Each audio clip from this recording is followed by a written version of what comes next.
What's accurate is that this match is generation versus generation. I am not here to kill Dustin Rhodes.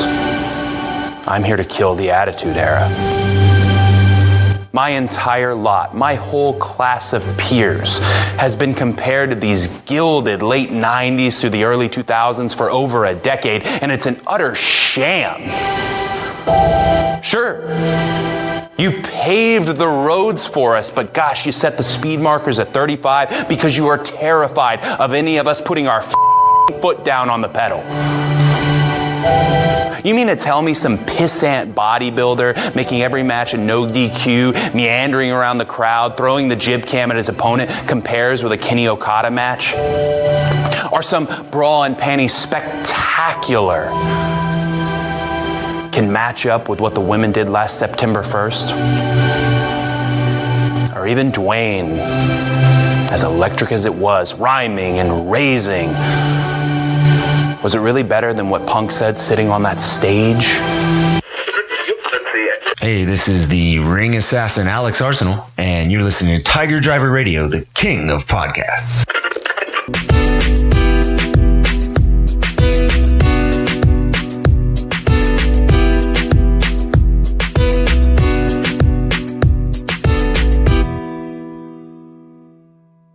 Welcome to another week of Tiger Driver Radio. This is your main man, J to the P, alongside Juicy J. What's up, man? How's everything, dude? It's going good, man. How do you feel after you saw Avengers?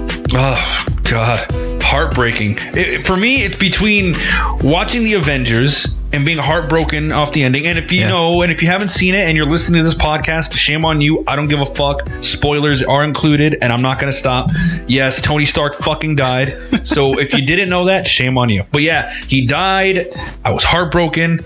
And then there's the ending scene where Captain America was with Agent Carter. Yeah. And it just made me cry like a bitch.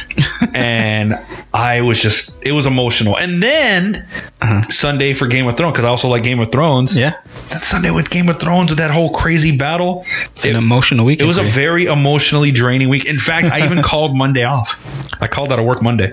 Man. Yeah. You were even out of town too, man. Yeah. I'm telling you, man, I was just hectic and emotional. Emotional, man. And I know it's also been an emotional roller coaster for some wrestlers this week. Yeah. A lot of big news, a lot of big things, man. You know, it's just, but we're here. We're good. We're good. We're good, man. I don't know. How about you, dude? I'm good. I mean, Avengers, I went to go see the night it opened. Yeah. But it was really late at night. It was an awesome movie, though. I loved it. It was long in a good way. Yeah. Because not long like WrestleMania long, where it's like 9 hours of bullshit. Yeah. No, this was like 3 hours of great stuff. Yeah. But you know, this isn't a podcast about comics. Even though, who knows, maybe one day we can do some sort of weird episode. But that'd be cool. But like I said, there's as emotionally draining as this weekend was for me in terms of entertainment. It's also a very emotional week for a lot of wrestlers this week. A lot of different things, including the build up into Dontaku that we're going to talk about. A little bit of news from the Crockett Cup, and of course some big news on the independents. A lot to get to, man. Anyhow, man, let's talk about Wrestling Dontaku and the build up to it for this upcoming week, man. You ready? I'm ready. Cool.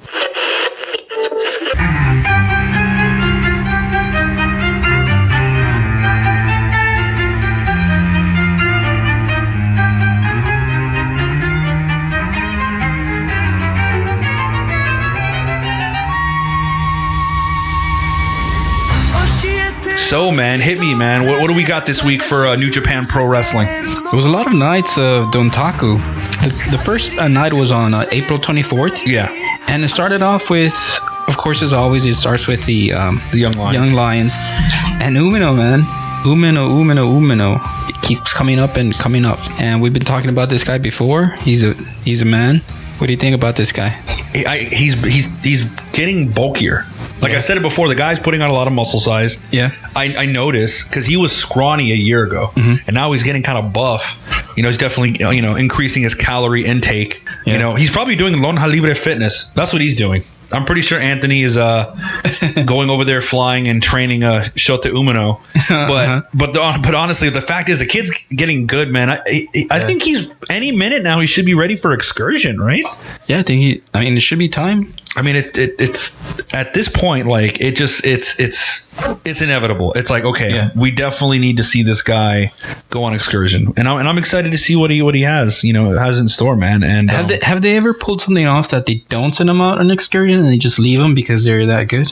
That's a good question. I don't know. I think usually, no matter how good they are, that they still send them off anyway. Yeah. Because they really encourage the wrestlers in the Young Lion system to kind of learn other styles and to become like good wrestlers, like solid workers. Mm-hmm. And the best way to do that is to learn different styles and to adjust and stuff like that. So yeah. Because I mean, even Okada was on his American excursion. He went to Impact. Remember, he was Samoa Joe's Kato sidekick, kind of like the Green Hornet. Yeah, a lot of people don't know that, but he did that. He also wrestled in Chikara. Matter of fact, I gave you a clip of Okada when he wrestled in Chikara. He had black hair, super small looking. He also did a little bit of time in Mexico. So I don't know. I think it depends on each wrestler on how long they keep him out there. Mm-hmm. But I do think everybody is encouraged and, in fact, will ultimately kind of get sent out to go somewhere, regardless. I don't know how long. I think that's different for every guy because I know Jay White was in Ring of Honor for like a year and a half. Yeah. Disappeared for a couple months and then came back as Switchblade. But he had some awesome matches in Ring of Honor, of course. Right. But, yeah, man. But what else is going on in this night, man? Like I said, another big thing that I noticed, Rocky Romero, on the second match on April 24th, he was with, of course, with his Chaos team members. But some other nights in Don Taco, he was with Taguchi Japan members.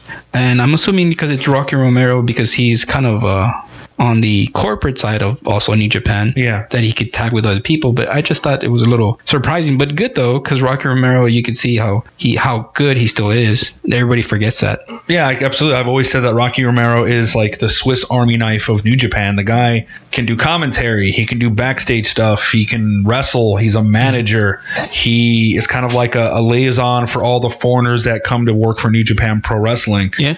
He's a PR guy. He's the podcaster. The guy is like a Swiss Army knife. Like whatever you want him to do, he can totally do it. And that includes, but not limited to, the fact that he can flat out wrestle his ass off. Fortunately, he lost to Taichi in that tag match that night, though. Oh, your boy Yoshihashi, it seemed like he was challenging Zack Sabre Jr., man.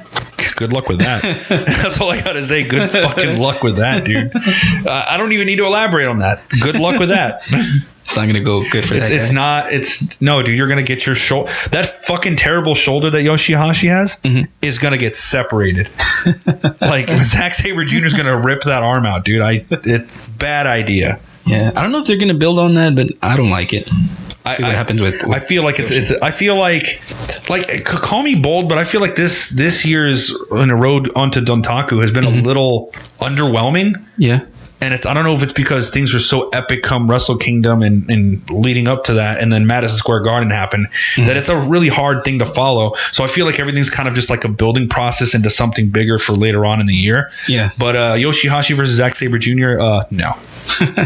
Zack Sabre Jr. is going to just rip that kid's arm out.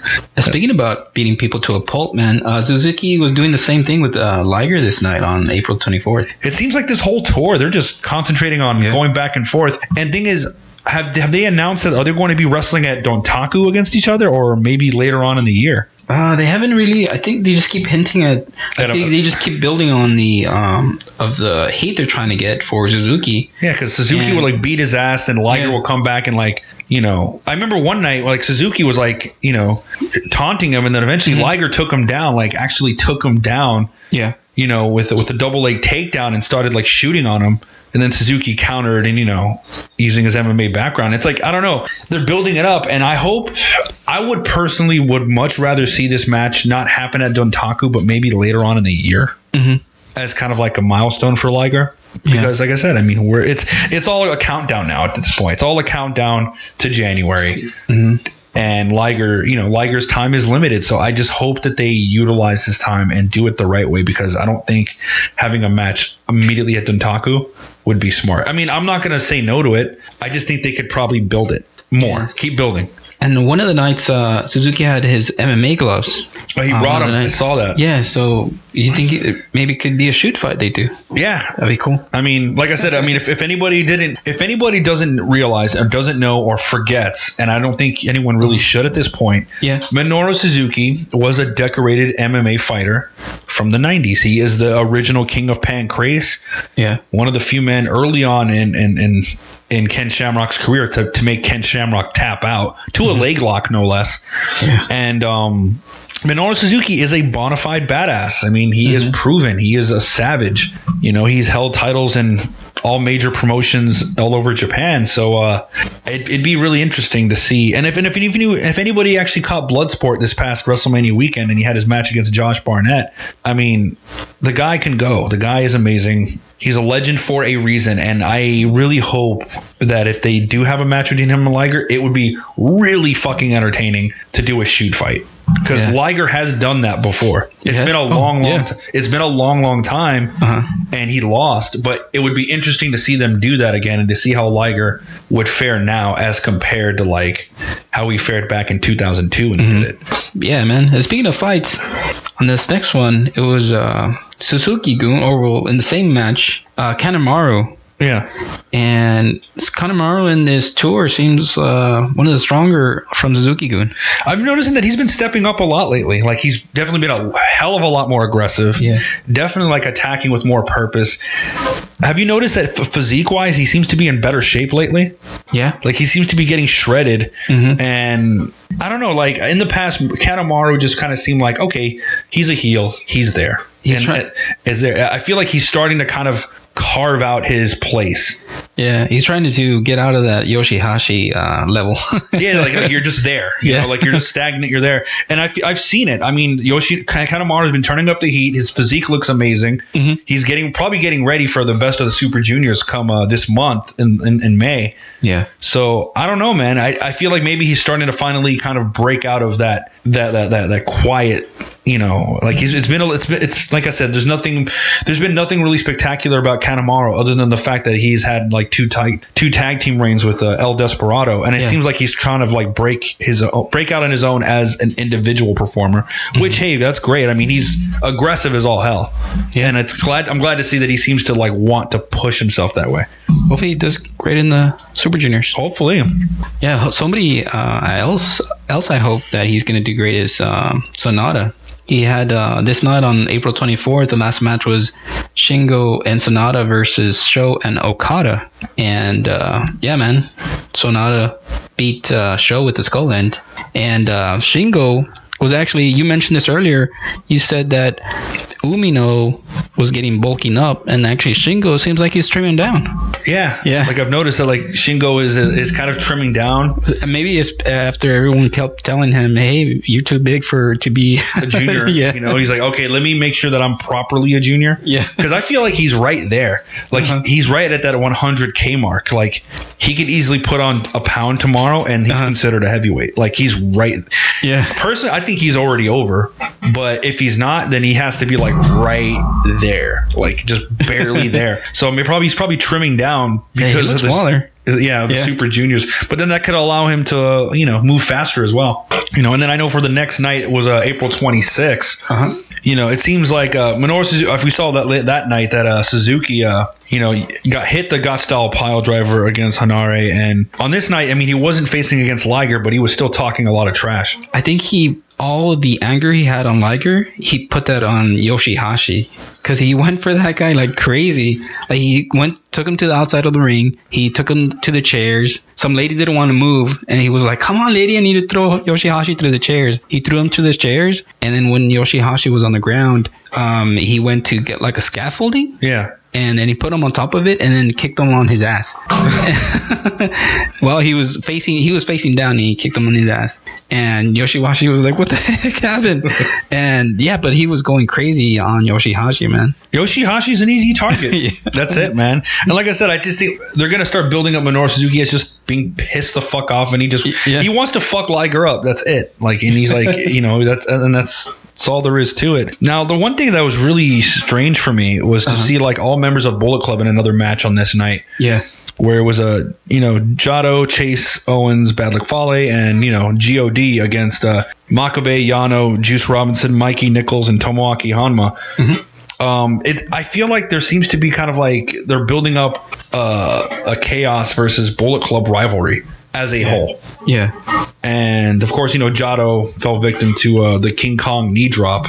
But I don't know. What do you make of this? It's just also weird that they throw Juice anywhere is also a strange thing. Yeah, because I know he's also splitting his time between New Japan and Ring of Honor with Lifeblood. Yeah. So I don't know. I mean, I know recently, like Juice Robinson did defend the U.S. title against Bad Luck Fale. Of course, he defended it successfully. But I kind of feel like a lot of these guys in this tag match, aside from God, are kind of lost in the shuffle right now of what do we do with them.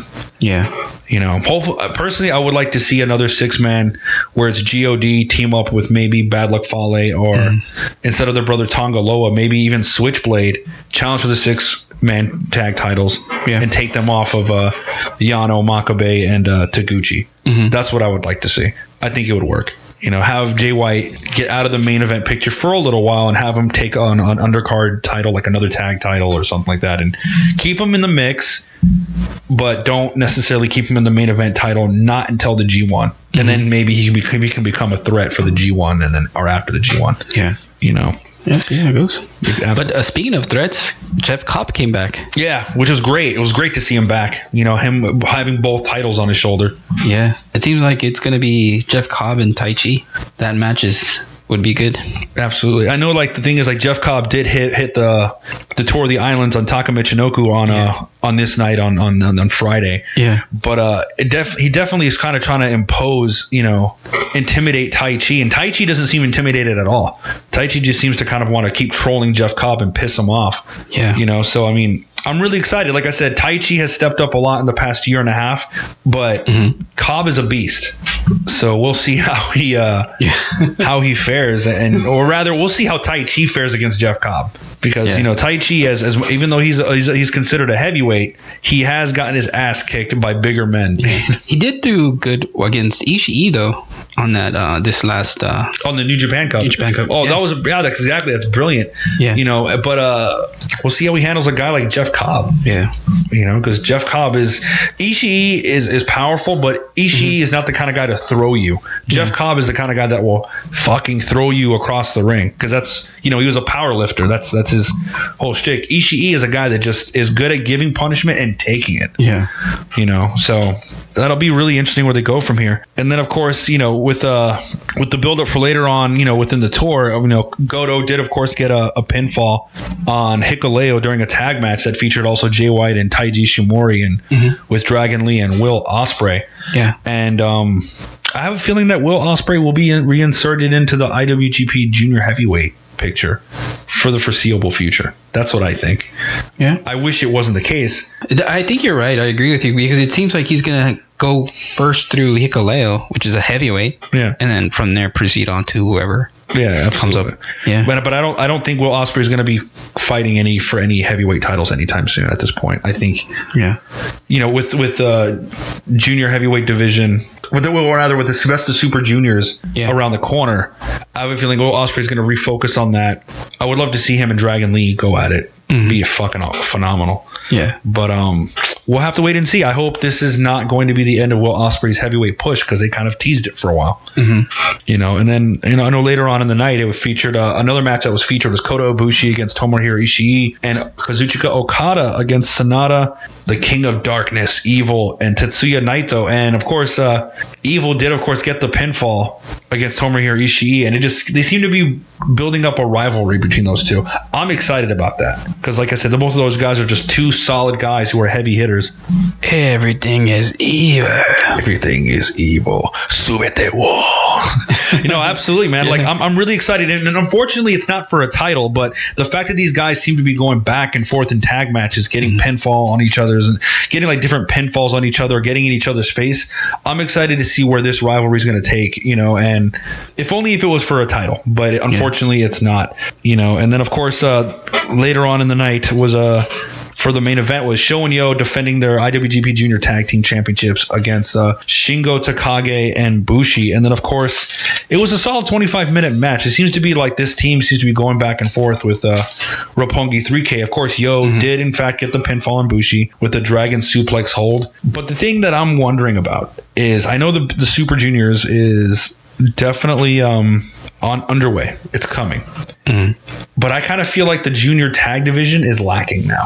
There's only like 2, maybe 3 teams. Yeah. And that's it. And I feel like there needs to be some new blood pumped in. You know what I mean? Definitely. And then, of course, later on in the night, or actually rather not in the night, excuse me, a couple of days later, there was a special card called Wrestling Hinokuni out of Kumamoto and it's really weird how they have like this special like mini event in the middle of this tour, leading up to Dontaku itself. And of course, it was a pretty much of a standard, card. And of course, we saw a lot of matches kind of repeat themselves. And of course, Bad Luck Fale getting like a victory over Mikey Nichols. Juice Robinson pinning Chase Owens again in a non-title match. But the standouts of this of wrestling, what's the name of it? Let's get my pronunciation right. Wrestling Hinokuni. Got it. I think you got it. Okay, Hinokuni. The two standout things that happened on this night on Wrestling Hinokuni was the fact that the IWGP Tag Team Championships were defended. God against Togi Makabe and Toru Yano, and seems like God were up to some no good antics, man. They were, but I think Yano and Makabe, as soon as the match started, I think they took it to the streets, man. They got as fierce as God. Like they were just. They were definitely trying to street fight. Yeah. Like they were trying to bring it to their level. But the fact is that you got Tama Tonga and Tongaloa with Jado on the outside half the time. So of course, when they hit him with the schoolboy, and that was it. But I mean, it was an entertaining match. It was an entertaining match, no less. Like a lot of brawling. Yeah. And stuff like that. Like I said, I'm always as much as I love different styles of wrestling, sometimes I just love to see teams just brawl. There's no high spots, no special moonsaults, no technical wrestling. I just like to see guys just like throw chairs at each other and just punch the living shit out of each other. Sometimes that is all I want to see, and I'm good, But of course, this night, featured the main event of which they've been building up to, Hiroki Goto against Jay White. Of course, Jay White hit Goto with the Blade Runner, but it was a very close back and forth. And in fact, it made Goto look very strong. And Jay White definitely had his work cut out for him. He did. But this match is going to show that when he comes back to the heavyweight title picture, he's going to be stronger than ever, because this was a great match from him. What, from Goto? From Jay White. From Jay White. Yeah, I mean, it was, like I said, I think everyone could kind of predict that Jay White was going to win this. Yeah. But the thing is that I just want Goto to have like an aha moment, Like, I don't know, maybe sometime down the road in the year, after the fallout of the G1 or whatever else, or even before the G1, that like maybe after some title defenses, or even at next year's Wrestle Kingdom, Goto and Ibushi can go toe to toe for that Intercontinental title. I like Goto. I want him to have his moment, because I feel like for the longest time he was always synonymous with the never open weight belt, but that was it. And he did the best that he could. I feel like he can definitely do more. And I don't really think it's his fault. I just think it's been a combination of just how he's booked and the fact that his win-loss record is kind of 50-50. Like some matches he'll win, other matches he just falls quite short. And it's different with someone like, Yoshihashi, because of the fact that like everybody knows how capable he truly is, Yeah, but Goto has that swag too, man. He's like a good overall wrestler. Like he can do everything, and he just needs a good push, and he'll be there, man. Yeah, I just feel like he just needs that like one little just thing. That's it. Yeah, that's all it is. But one thing that was really interesting, man, was on May 1st, which was another Road to the Wrestling Dontaku event. Yeah, is that they featured some like 2 elimination matches that night. It was a very small card in comparison. It was a lot of tag matches, Yeah. Like of course the first match was just a lot of young lions, and of course Tiger Mask pinning Yua Imura. Which, by the way, Yua Imura as a young lion, his facial expressions when he sells, he reminds me of like a Kabuki actor. Like his facial expressions, like when he screams, he's like, ah, like his face is so big. Like a little over the top. Yeah, and it's kind of over the top, and it's just fucking funny, dude. Like Yue Imura, I mean, he's an awesome worker. There's definitely potential there, but like his facial, the way he sells, it's like you just see all his teeth, man. He has like the biggest fucking mouth, and I can't help it. Like an anime character. Yeah, exactly. Like it's super over exaggerated, but I can't help it, man. But this night, of course, Rocky Romero did get, of course, the pinfall against El Desperado in a tag match with Ryusuke Taguchi against a team of Desperado and Kanemaru with a classic Hurricane Rana. Of course, Togi Makabe pinned Jado with a King Kong knee drop, where it was a Bullet Club versus Chaos and New Japan team. Yeah. And then, of course, the interesting part about this is that Jeff Cobb once again pinned Taka Michinoku with Turtle. I feel like this entire tour, Jeff Cobb has just been fucking up Taka Michinoku. He's another easy target like Yoshihashi. Exactly. And then, of course, it was more brawling between Suzuki and Liger. Like these guys are just getting pissed off at each other this whole time. I'm waiting for the payoff. And then, of course, with this elimination tag match, I mean, I wonder why they were doing elimination tag matches. I don't know if it's just to kind of provide some little bit of entertainment. Of course, Jay White won with against Hiroki Goto yet again, pinning him pretty much two nights in a week within the past week. Yeah, on this one, Ishimori also took off Dragon Lee's mask on this man. In this one. Oh, did he? Yeah. Oh, wow. And while they were fighting on the outside, he just pulled it off, and everybody like ran over to Dragon Lee to cover him, so nobody would see his face. So that rivalry is going to get very personal now. And then Hiromu, maybe see when he comes back. They keep hinting. Yeah. I hope he comes back. I think the junior heavyweight division could definitely use that boost in the arm a little bit, you know? So, I mean, I'm excited. And then, of course, the main event for this night was, of course, Kota Ibushi, Roppongi 3K, Tomohiro Ishii, Kazuchika Okada against LIJ. Every member of LIJ, you know, minus... LIJ and... man, isn't it almost everyone? It is everybody, except for Hiromu. Yeah. That's it. Yeah. So, yeah, so like I said, it was like an elimination tag match, but of course, Sho did tap out to the Skull End. Strong showing by Sho, man, to go toe to toe against Sonata, who's a heavyweight. But it was a really awesome tag match, and I don't know, what are some other highlights of this match that you recall? No, I mean, like you just said, the strong showing from Sho. That sounds funny, the strong showing from Sho. Yeah, exactly. And then also from Sonata. I mean, that Skull End, he could, I think you mentioned this prior shows, like you could hit that thing from anywhere. It's hard to not get into the Skull End. Like Okada is going to have a hard time whenever they have their match. Absolutely. When they have their match at a Wrestling Dontaku itself. Yeah. I mean, I don't know. I don't foresee Sonata beating Okada. I don't. But you never know. And the thing is, the Skull End is a very dangerous move. So, like I said, so far, this has been kind of like a week of build-ups and slow build-ups up into the main card of Wrestling Dontaku when it happens. Of course, this weekend, if I'm correct, right? Yeah, it's going to start off with today's May the 1st. It's going to start off tomorrow, May 2nd. May 2nd? No, I apologize. May the 3rd. May the 3rd and May the 4th. May the 3rd and May the 4th, yes, sir. Absolutely. So I'm really excited, man. And then, of course, following that, we go into Best of the Super Juniors. And as we get closer to the Best of the Super Juniors, and it actually happens, we will definitely be talking about that at length. You know, definitely talking about like the tournament matches more than anything. But before that, of course, ROH's War of the Worlds is happening. I'm really excited to see the fact that like Yuji Nagata is coming back to the States. This has been the first time he's come to America in a long, long time.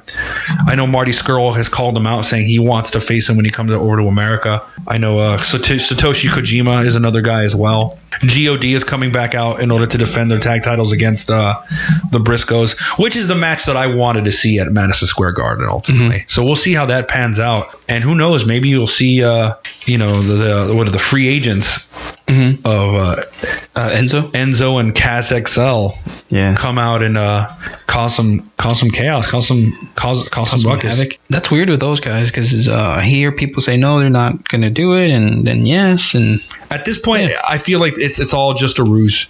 Yeah. It's all basically them to kind of throw people off their scent, And let then it cool off, and then they show up again. Yeah. Who knows? I don't think they would have allowed people like that just to show up without some sort of payoff. Mm-hmm. I think they're just waiting. That's what I think.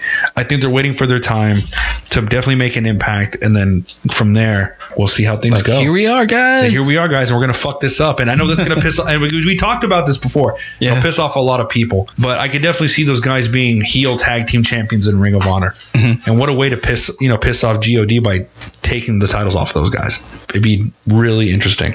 Yeah. But, speaking of tag team titles, man, this past weekend was also the Crockett Cup, the NWA Crockett Cup. Yeah. Which, like I said, it's really cool to see that the NWA is starting to kind of come back with more significance, because for a long time the NWA was kind of an afterthought in pro wrestling. Like, people thought, it was a title that meant something in a bygone era. Mm-hmm. Nobody gives a fuck about the NWA anymore. Yeah. And lately it's been getting coming back up a little bit. And they lost a little bit of their little bit after all the interest they had from people. Yeah.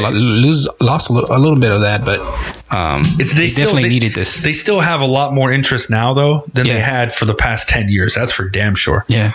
Because, the card definitely showed it. It definitely featured a lot of Ring of Honor talent as well. Mm-hmm. But let's break it down, man. Let's go talk about it. Let's do it.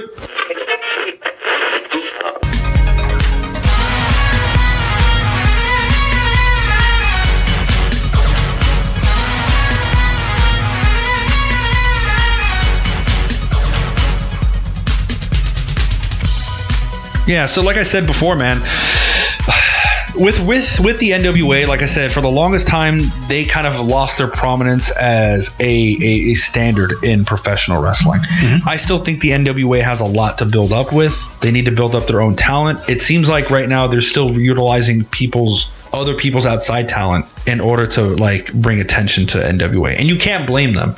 Having Nick Aldis defend the NWA World Title against Marty Scurll makes sense. Those two guys do have a history together back in England. They've broken into the business together, and it got a little bit personal, and it was an awesome match, completely awesome match. And then of course you had the Crockett Cup, which featured so many different tag teams, but I did notice that the majority of these tag teams don't wrestle exclusively for the NWA. No, you had a mix also of the CMLL, Ring of Honor people, in New Japan. New Japan, and then of course the Rock and Roll Express, which is kind of like a tie-in to their past, because the Rock and Roll Express were big names in the NWA in the 1980s. And I think one of the things that they really need to focus on is, if they're going to build the NWA, they have to build their own stars. So, but no less, I'm not complaining. Entertaining as hell, man. So what did you think about it? I thought it was a good show. The only thing I didn't like, though, is why Kojima and Nagata? I know they're big New Japan stars, but maybe they could have used somebody more, a little bit more relevant. Maybe Ishii and Ishii and Goto, instead of make it a little bit more of a competitive match, instead of, because they faced Brody King and PCO their first match, and Brody King PCO pretty much dominated. Yeah. Yeah, I think maybe it was just to kind of put them over and just bring in some name recognition. That's what I think. I think a lot of this was a lot of name recognition in order to bring people and to buy tickets and to buy and to sell pay-per-view buys. Let me just say also say it was kind of cool to see them use the old school 1980s NWA ring, where it was like blue with the yellow tape. Oh yeah. That was kind of cool. And then of course they had the Ring of Honor, the old school Ring of Honor logo on the side of the ring as well. That was pretty cool to see. Yeah, and I think the screen too, right, where they had the bracket up on the screen while the match was going on. I think that's kind of old school too, right? They did that. Yeah, so it kind of looked cool. Yeah, exactly. Yeah. And so I just want to say that was pretty cool to see that kind of holler back to the old school and stuff like that. Yeah. And then of course, but the thing is I would have agreed. I would have loved to have seen Evil and Sonata. But I know right now they're kind of building things up with Sonata with the, his shot against Okada, but it could have been anybody else. Hell, you could have even put because at this point, Zack Sabre Jr. is not defending. He's not slated to defend anything right now for his British heavyweight title. He doesn't need to necessarily defend. You could have put Zack Sabre Jr. and I don't know, anybody else part of a Suzuki-gun. Yeah. They even could use it as an opportunity to build up something you have going on for the Dontaku. Like you said, Okada and somebody else. Yeah, it could have been anybody else. Yeah. You know. But I mean, like I said, I understand that Dontaku was kind of like underway, so it's kind of a little hard to kind of juggle stuff like that. And if you think about it, Nagata and Kojima probably have the least involvement in current storylines. True. You don't want to get people tired. You don't want to get people tired. You don't want to tie people up. You don't want to make it more complicated. So I get it. But I mean, no less, another really cool thing to see was that the Rock and Roll Express can still go. I don't know how the fuck they can do it, and they're this old. Like, damn. Yeah, that Ricky guy. He was jumping out of the ring. Yeah, he was diving. He was like doing PCO stuff. Yeah, dude. I mean, he can still go. Yeah. Ricky Morton and Robert Gibson, like they are the standard bearers as to what all tag team wrestling has been built off of up until now. Like a lot of these things you see the whole thing about like, oh man, this guy's getting beat, and then he does the roll and he does the hot tag, and then out comes in the new guy. That's called the Ricky to Robert for a reason. They are the guys that are innovated a lot of the things you see in tag team wrestling now that's become a norm. Yeah. Thank the Rock and Roll Express for that. Oh, wow. Hands down. I mean, like I said, the whole thing about somebody getting their ass beat, they do the tumble roll, hit the hot tag, whatever. That's called the Ricky to Robert.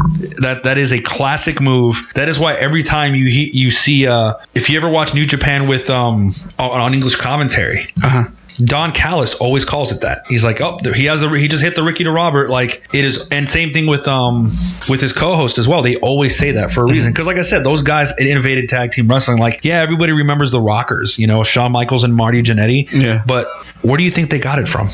They got it from, you know, the Rock and Roll Express. You know, I mean, go back and watch any matches with the Rock and Roll Express against the Midnight Express. Classic tag team wrestling, like tag team wrestling at its purest. But it was really cool to see these guys. Who were their opponents again? Could you remind me? It was the Briscoes. The Briscoes, and break that down, man. I mean, well, it started with Jim Cornette first. The match, with Jim Cornette came up. He's like, let's get the Rock and Roll Express up here, talk to them. And then the Briscoes came out and like told Cornette, you know what, shut up, man. It's let me talk, and challenged them. And yeah, man, as soon as the match started, Ricky was jumping out of the ring. The Briscoes were surprised. They're like, what the heck? Where did this come from? It's like they expected these old guys to not do much. And no, but I mean, ultimately the Briscoes, I mean, you had to put those guys over. Yeah, I mean, they're beasts. Yeah, and it was a Death Valley driver to Ricky, and then the frog splash elbow that the Briscoes do for the pin. Yeah, but it was a good match though. Like I said, it's just fast. It's fucking amazing. I want to be that goddamn limber, and able-bodied when I'm their fucking age, because I'm 35 and I still feel like crap. All these guys in the PCO as well, man. Which was the next match, Brody King and PCO versus Kojima and Nagata that we just talked about. Like PCO, he seemed like he found the fountain of youth. He could do whatever. Just abuse his body to hell. And I really hope he's not hopped up on Vicodin. You know, we have an opioid problem in America already. He doesn't need. I get so scared watching him wrestle because he just does these crazy spots. Yeah, the one to the apron. Yeah, I'm like, dude, you're fucking in your 50s. What are you doing? Like. Yeah, I think it's losing its pizzazz. I think that apron spot. Yeah, like he keeps doing it. Stop. I think he needs to stop. He's gonna get hurt or something. Yeah, he doesn't need to do it anymore. You got to save it. For bigger. You know what I mean? If you're gonna do something like, things start to kind of lose their luster if you do it too fucking much. Yeah, and that's the thing. I think he's over he's over. Mm-hmm. You know, he's over with the crowd. Save that. Yeah, you don't got to do the apron spot every fucking time you're on camera. Like, no, save it for the big events. Do that shit at MSG. Do that shit at certain pay-per-views, but not every time. Like, for the sake of your back, man, like, stop. Like, please. It's awesome he's doing it for the fans, but I mean, you don't need to, man. Just stop. like you're already on borrowed time as a wrestler. Yeah. Don't shorten that. But I mean, that's just me being, I'm just really worried about PCO, man. That's all.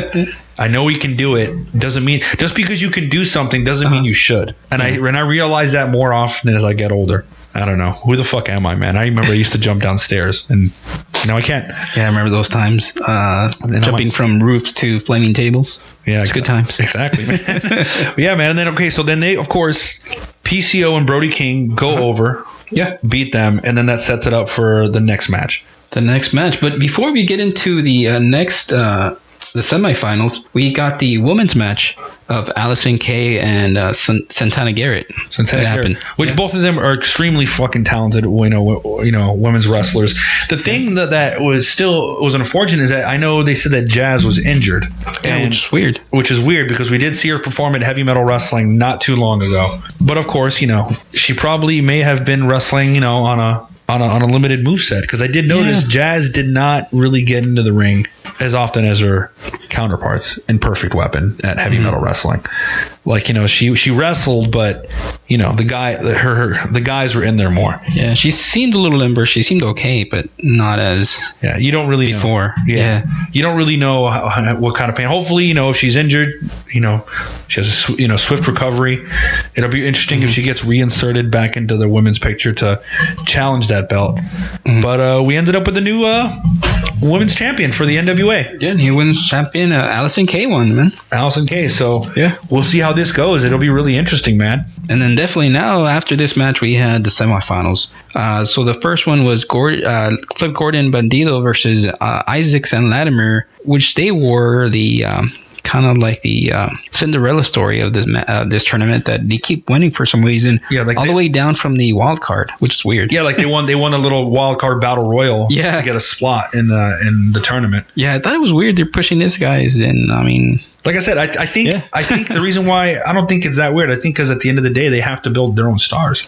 Yeah, you can't keep relying on Ring of Honor and guest guys to sell an NWA event. True. You got to build your own talent, and I think maybe this is a step in that direction. Like, okay, we got to build like a star tag team. What are we going to do here, or at least try to? Yeah, I think that's a good point. But what was hard, like let's say you're you're booking this match, and how are you gonna have them lose against Gordon Bandido? And I think the only way they could figure it out is by Flip selling that he hurt his knee again. I think was the only way they could do it, and which is what happened. Yeah, and that was the only way they could win. Because you have Flip Gordon Bandido. I mean, two really strong guys. How are you gonna beat them?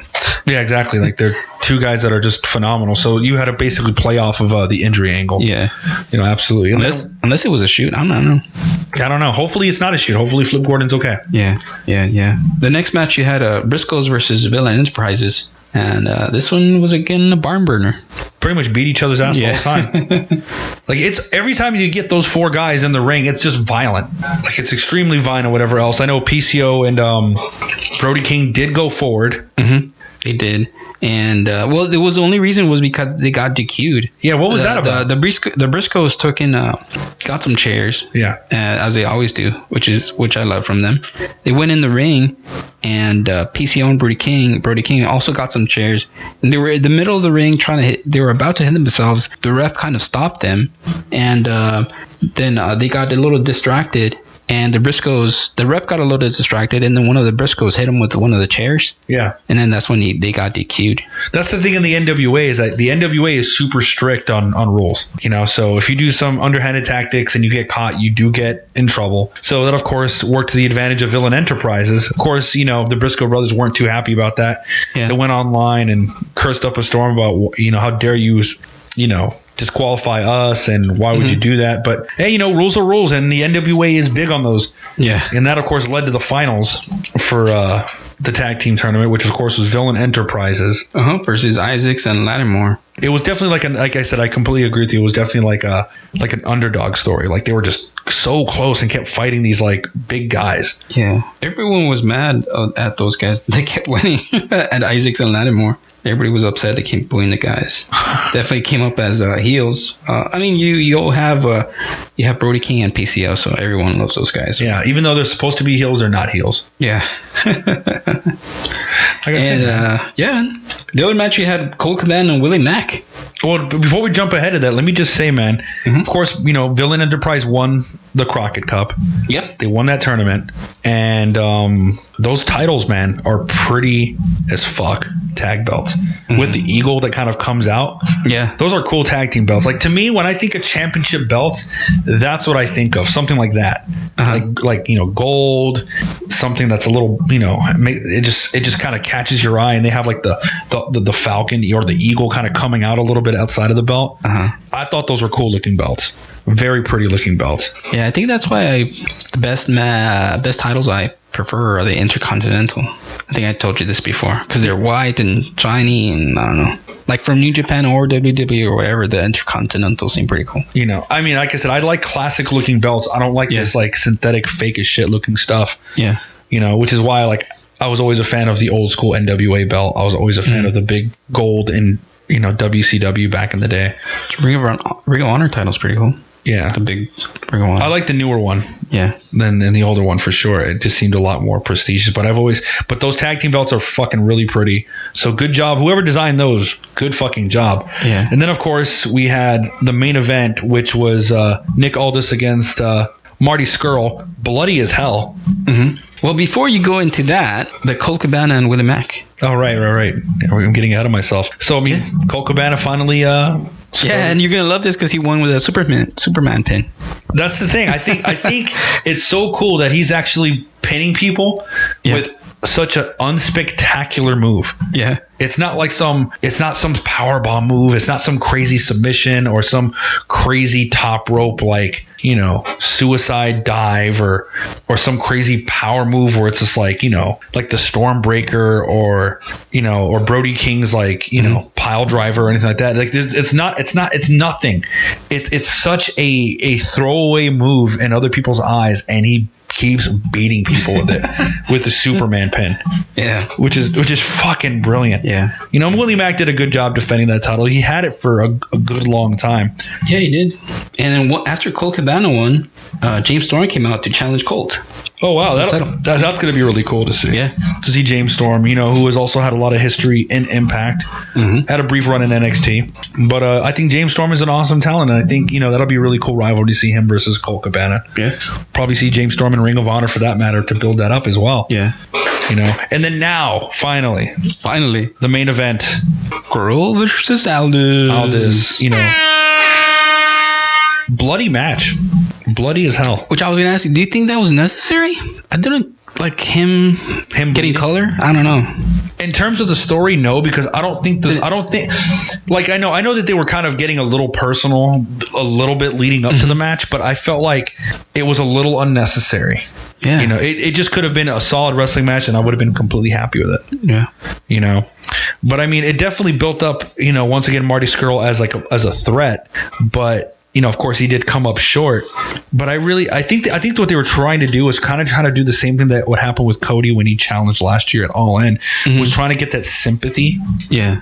But but the thing is, like, I don't want to sympathize with Nick Aldis. Nick Aldis is this cocky, arrogant champion. Mm-hmm. I don't want to sympathize with a guy like that. No. You know, and if anything, everybody loves Marty Scurll so much. Yeah. I felt like it would have worked much better if Marty Scurll got busted open, not Nick Aldis. Yeah. Did you kind of feel that same way? Yeah. That they were trying to like get everyone to empathize with Nick Aldis? Yeah, which was a weird move. Why do that? Yeah, because I always felt that Nick Aldis came off more as... I mean, I know Marty Scurll calls himself the villain, but in terms of the crowd kind of cheers from Marty Scurll at this point, and Nick Aldis is a proper heel.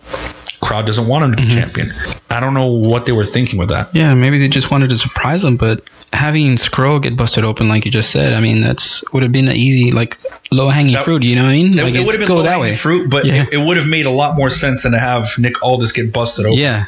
I don't know if they're trying to build Nick Aldis as a face now. I don't think they should. I think you need to keep him as kind of like a heel champion, you know, which is why it was so amazing to have him.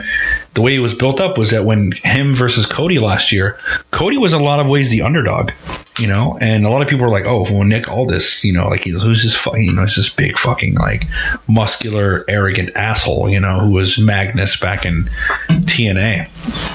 But it was a good match. Don't get me wrong, it was a hell of a match. Technical, a lot of back and forth. Definitely, you know, showcased a lot of their British style of wrestling a lot more, which is really cool to see because, like I said, both of them do come from England. You know, I do feel like Nick Aldis has lost his British accent, though. You know, like his accent isn't as thick as like Marty or, Zack Sabre Jr. or Ospreay or anything else like that. Yeah, Mickey James is making him lose it. Yeah, man. Country girl. Yeah. But no less, man. It was an awesome match, man. What do you think? I thought it was good. Even Nick Aldis told Camille to leave. He didn't want her help. I mean, the first thing that happened, Camille got kicked out by the ref, but she came back when the net ref was knocked out to try to help Aldis. He got into Camille's face and told her, you know what? Leave. I got this. And the match continued, which is another reason I thought they didn't need that color, man. I mean, you could just made it a great match. But what happened. But it's still a good match. It was still a good match. Like I said, me critiquing that is just kind of like me being hypercritical. But overall, it was a damn good match. I just felt that the blood was unnecessary. Or maybe another reason I felt that it was unnecessary because it was weird how they did it. Because you couldn't even really tell when it was supposed to happen. Yeah. So maybe that's why. But it just seemed like out of nowhere in the middle of the match, he was bleeding a lot. Yeah, and he bled from the side that Aldis wasn't even hit from. So it was weird. He messed up a little bit on that. Yeah. Yeah. I totally get you, man. But nonetheless, it was nice to see that the NWA pulled off a pretty good show. Yeah. I'd like to see them build their own stars now, so we'll see how that pans out. It'd be cool to see them not rely so much on Ring of Honor's talent to kind of, sell their events. Start building your own talent. I don't know. We'll see. We'll see how that pans out. I mean, their promotion is a little weird as they're not a promotion, but yet they are. It's strange. I mean, it is because how it basically used to work back in the territory days is that all these different promotions in the territories were different promotions.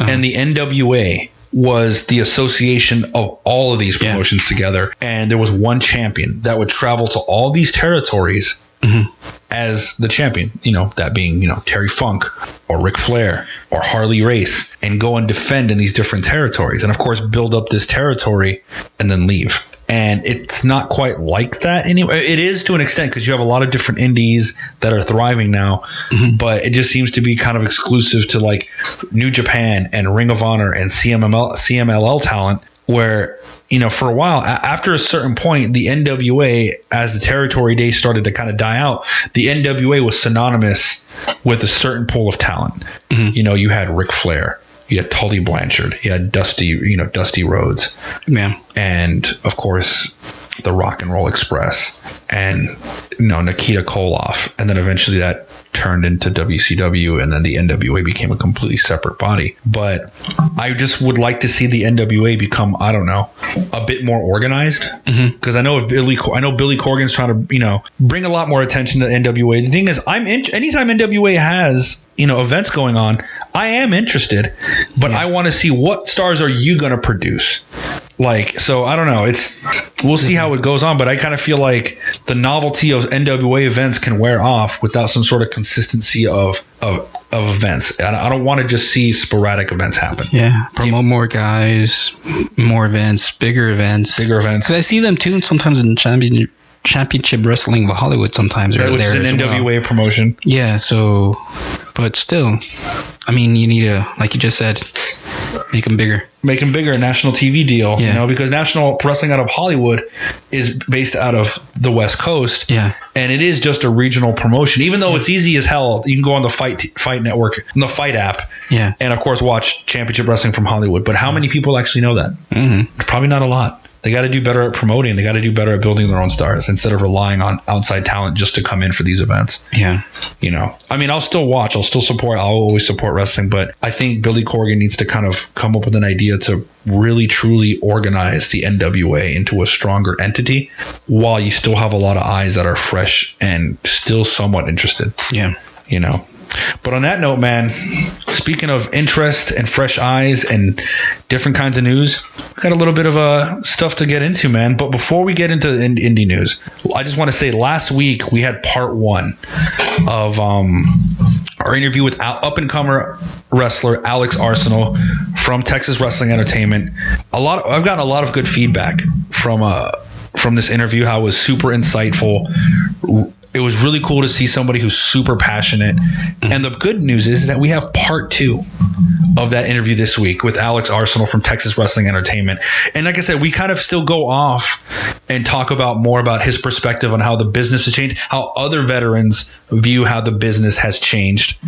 And his perspectives on it, even though he even admits, he's like, I have a very limited scope as to how things have changed because I'm young. I don't know what it was like back then. I can only go off of what other veterans tell me, but this is what I think, because things are growing quickly. And, one of the things that I admire the most is that he is a sponge for knowledge. He wants to learn all styles. He wants to learn every aspect of this business.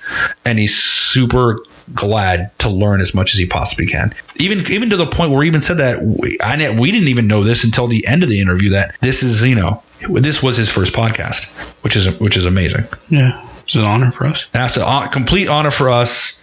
I'm glad that he was able to, contribute. But ladies and gentlemen, here's part 2 of Alex Arsenal's interview. Enjoy. Parte 2. There's a bunch of opportunities. We've talked about that already.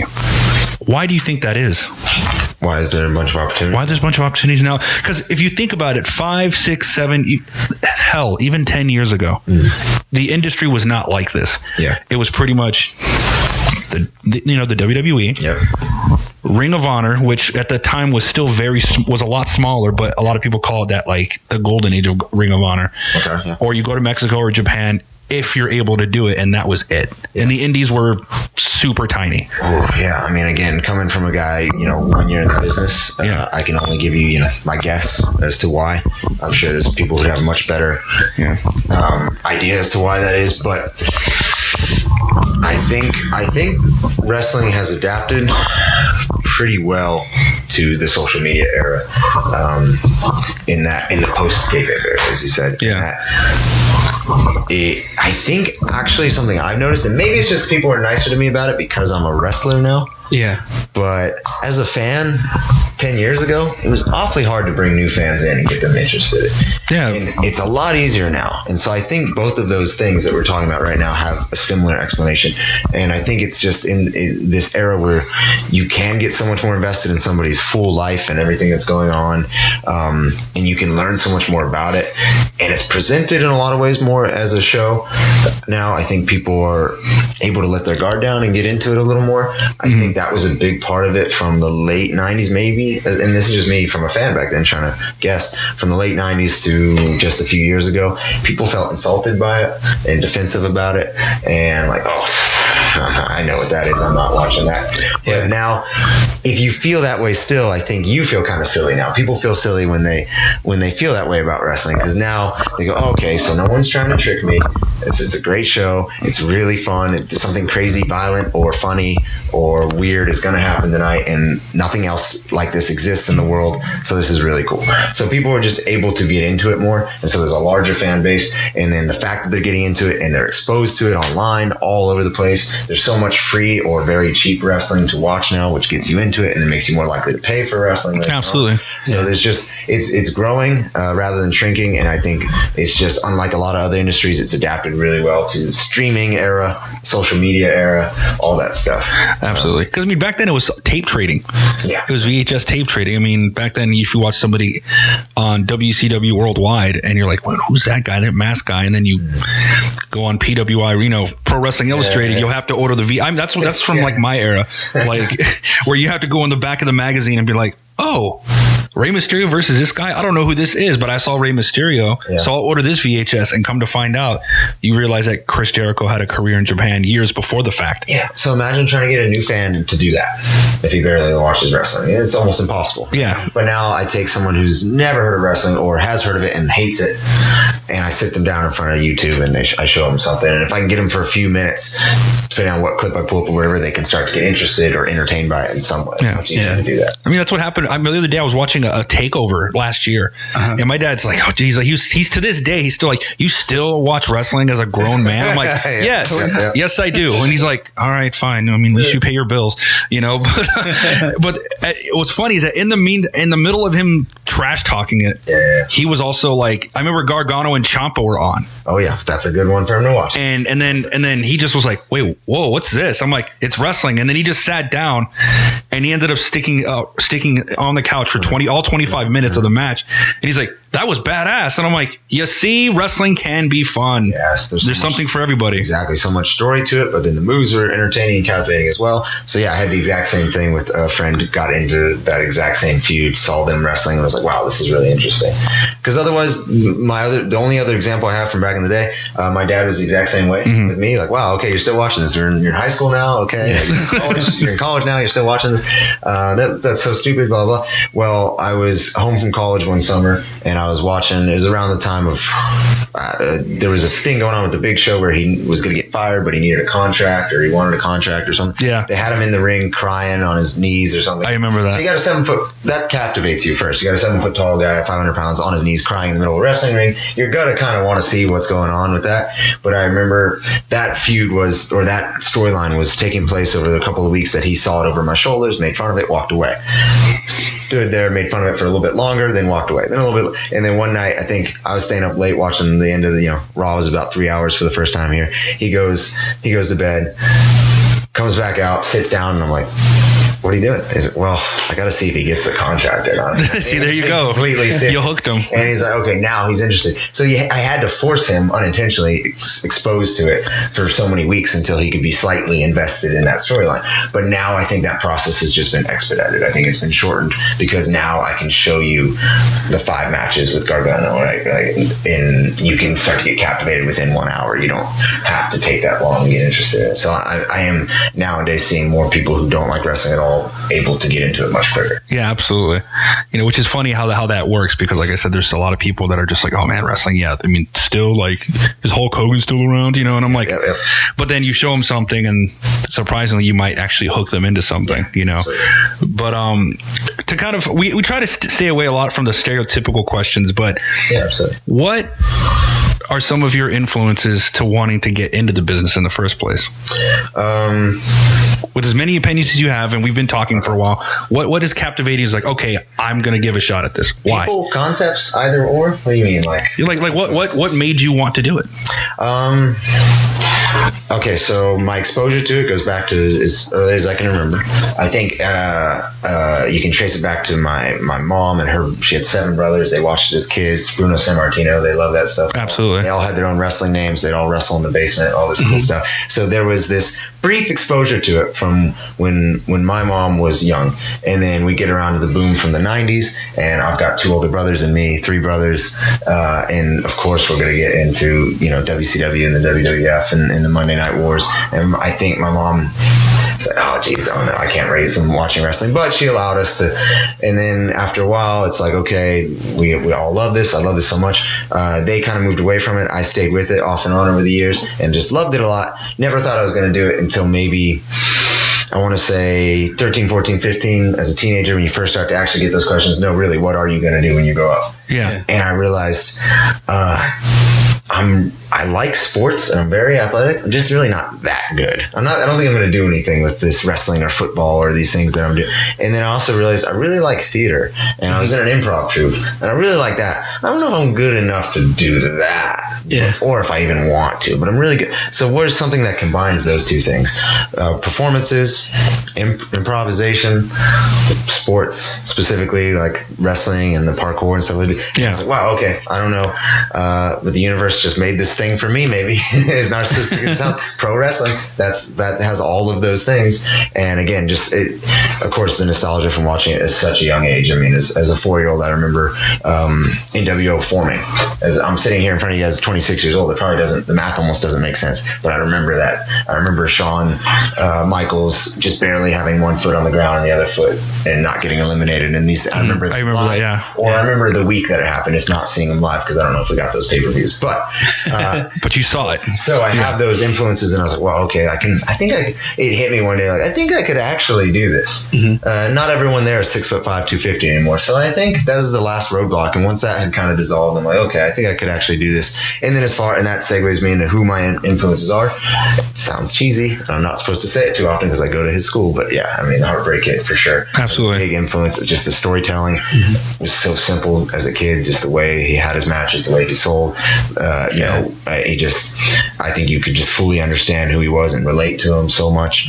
And then, of course, all the other big names. I liked all the guys. I was biased towards anyone from Texas, and so Eddie Guerrero became a big one of mine first, just because he's being from Texas. I was too young to appreciate his abilities for the most part, but then that became an influence later on. So those are two guys specifically that I look up to, and I don't even want to say I model myself after them. I'm not even at that point yet where I even want to insult them by saying that. But those are the guys, and then as a concept, I would say it's just, for me, it's the perfect combination of performance and sports and improvisation for sure. Yeah. No, absolutely. And like I said, I think, it seems like you went on this journey of like, all right, I'm taking a collection of all these things that I'm into or I'm doing. Well, pro wrestling kind of addresses all of it at the same time, so why not do it? It makes sense. Absolutely. Yeah. I was like, well, this is perfect. Hopefully, I think I could be really good at this, so I'm gonna go ahead and give it a shot. We'll see what happens. And so far, it's been working out. Yeah. Although completely unrelated, that's kind of how I landed into this current job I have now. It was just like I wanted to work in the music industry. Yeah. But didn't work out. It's a hard industry to break into. But it's funny is that I was also prior Army, and I was also this. So it's like all these little things that I was into or did kind of just landed me into having a federal grown-up job. Exactly. I think you don't want to just pick something and then try and fit yourself to that. You want to find what fits you and what you like and what you're good at. And, organically developing something. And so this is a weird one for me, but it just so happened that pro wrestling was the thing that seemed to fit the best. So absolutely. So I mean, all right, let's have a little bit of fun now. We got some of the serious stuff out of the way. We're a big fan of lists. We love lists. Oh, geez. So opinions. So as we're introducing to this, just start racking your encyclopedia in your brain. Okay. We love a thing of lists, and I know lately we've been basically talking about, how different people that we want to see break out. Okay. In wrestling as a whole. Who do you think right now? I'll start with this first list. 5. We'll do 5. 5. Oh, geez. 5 people, and it doesn't mean of all time. It just 5 that come to mind, or 5 people that you've encountered so far. Wrestling so far, whether you've heard them, you've seen them, you've wrestled personally, that you think are breakouts. That's like, okay, that guy is like, going to be or should be or is going to be, that you think. Okay, so that I've met personally, so or that you've seen perform, you're like, wow, okay, that person. Oof, okay, good. So doesn't matter. Good. It's a positive list. Good. Yeah, it's a positive. We're giving you my opinion. We're not going to talk about the worst wrestler ever. We all know the question is that it's Tom McGee, but okay.